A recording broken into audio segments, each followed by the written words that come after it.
All right, guys, we're going to compare the Moose Racing made in China swing arm bearing kit to the factory Honda components. And see if it was worth the, I don't know what I paid for that, 80 bucks or something like that. Maybe I paid less, I'm not sure.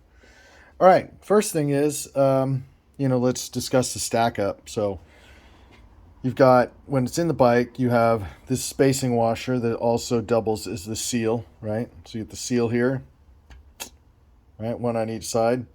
Double lips, so you get a lip on this side, you got a lip on this side. Pretty basic seal, similar to like a CR or something like that. Pretty high quality Japanese seal. Problem is, this is actually the good side of the bike. The other side's in filthy shape. This rides up against the inside of the frame, and it's actually in pretty good shape. I could probably crocus cloth and reuse this spacing washer. So let's put that aside for the moment. The Moose kit comes with this one. There's probably nothing wrong with it. It feels, sharper on the edges and everything. So you might want to put the softened edges against your frame, but they should work. This is their seal. It definitely feels like a cheaper Chinese seal, and there is no manufacturer's marking on it. There's a part number, but there's not really a manufacturer's marking. So that covers the first part. Second part is the needle bearing assembly, which, let's take that apart. You've got a thrust washer, then you got a needle assembly, then you got another thrust washer, right? And you can see they hammer pretty good when you're riding on them, right? You can see all the hammer marks. And that bearing was, this is typical wear for like riding a year or 2 years, right? Desert and tracks, motocross tracks and desert. So this side stayed pretty well sealed up. This is the bearing out of that side. So the inner race and the sleeve that goes between the engine case on one side and the frame on the other, right? And this one was actually probably reusable, right? It's getting a little worn, but it would have been reusable. This is the bearing. Japanese. Number on it is Japanese. NTN is the manufacturer. The part number is 73-HMK2230. Japanese bearings are pretty good bearings. So let's compare this needle bearing to the Moose one. And I took it out of the package already. It's right here. So the sleeve right off is thinner in the wall. And because of that, it actually rides on the axle quite a bit looser. There's about 15 thousandths play in there, which the factory one does not do that. You put it in, it's pretty tight, maybe 2 or 3 thousandths play. So that's one thing right off the top. Are they even the same length? Yeah, they're pretty close to the same length. All right. The way the bearing, Japanese bearing, fits into the needle bearing race, very clean. Hardly any side load or side play in it, right? It's nice. Take the Chinese one, Chinese HK bearing, right? It is horrible. The fit is horrible. Now, granted, this doesn't have any grease in it yet, and that is going to pick up a couple thousandths, but, come on, it's a Chinese needle bearing, so take it for what it's worth there. The reason you get this kit cheaper than these factory Honda parts is because the quality's probably not the same. If it's cheaper to sell, it was probably cheaper to make. So the other thing that's interesting is it says this kit has been upgraded to use a POM coated thrust washer, which outlasts the needle bearing in corrosive environments. Face the yellow side out between the supplied washers. So it's going to go kind of like that.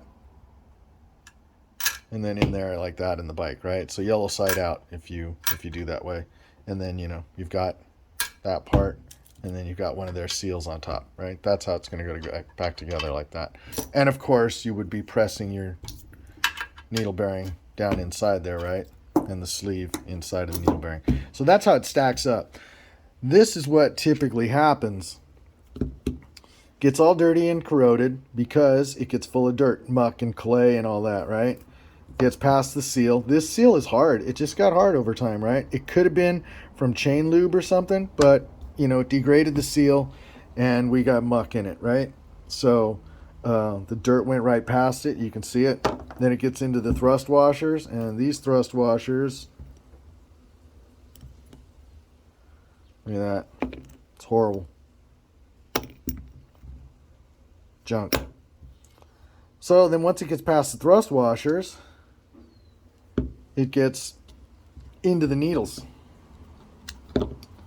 And it just degrades it. Look at that. It's horrible.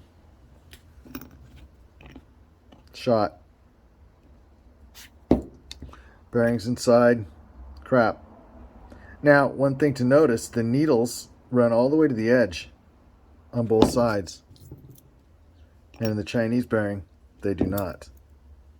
Interesting, huh?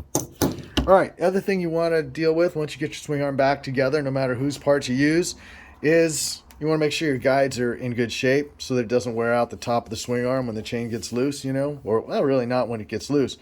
On motocross bikes, pretty much chain rides on this guide anyway, so you want to keep your guide in good shape. And if you're pulling your swing arm out to do that, it's easy to get to the bearings and pack them and clean them up, because you don't have to press the race out or anything.